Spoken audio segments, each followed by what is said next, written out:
ఏందిరా ఇది ఇట్లయింది? Bye. Hi హోమీస్. నా సాంగ్ అయితే కంప్లీట్‌గా అయిపోయింది రాయడము. ఇంకా నెక్స్ట్ స్టెప్ వచ్చేసి కాపీరైట్స్ ఫైలింగ్. అంటే లీగల్లీ నా సాంగ్ అని చెప్పేసి నేను ప్రూవ్ చేసుకోవాలనుకుంటే మనకున్నది ఓన్లీ ఒక ఆప్షన్. అది copyright filing. And thank you so much for your support.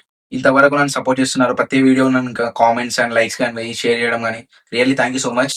Me support లేకపోతే అసలు నేను ఇంకా సీరీస్ చేసేవాడిని కాదు. Thank you for your support.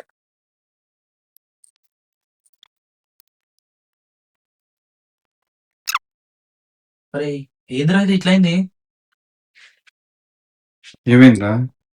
అరేయ్! అన్నీ సాంగ్ అంతా నేను పీడీఎఫ్ అప్‌లోడ్ చేసేసిన లిరిక్స్ అంతా అండ్ పేమెంట్ గూడా అయిపోయింది. అయినా గూడా లాస్ట్‌కొచ్చేసరికి మళ్ళీ అంతా బిస్కెట్ అయిపోయిందిరా. మనీ పోయిందనుకుంటా అసలు. మూవీస్ ఇందాకనే ఒక ఇష్యూ వచ్చినుండే గదా! యాక్చువల్లీ ఏందంటే నా లిరిక్స్ అంతా అప్‌లోడ్ చేసేసిన. అండ్ పేమెంట్ గూడా మొత్తం కంప్లీట్ అయిపోయింది. యాక్చువల్లీ అంతా పేమెంట్ అయిపోయినాక మనకు అక్నాలెడ్జ్‌మెంట్ లెటర్ రావాలి.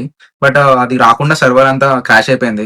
దాని తర్వాత నేను మళ్ళీ టికెట్ రైజ్ చేసిన. టికెట్ రైజ్ చేసినాక వాళ్ళు ఇంకా స్టెప్స్ అన్ని గైడ్ చేశారు. అదంతా చేస్తూ ఉండే ఇంకా లాస్ట్‌కి ఫైనల్లీ మళ్ళీ నాకైతే అక్నాలెడ్జ్‌మెంట్ వచ్చేసింది లెటర్.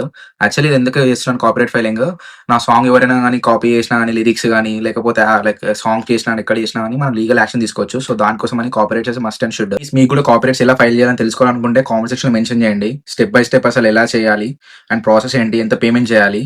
అని చెప్పేసి నేను కంప్లీట్‌గా ఒక వీడియో చేస్తాను. And please do like, share and comment and bye హోమీస్.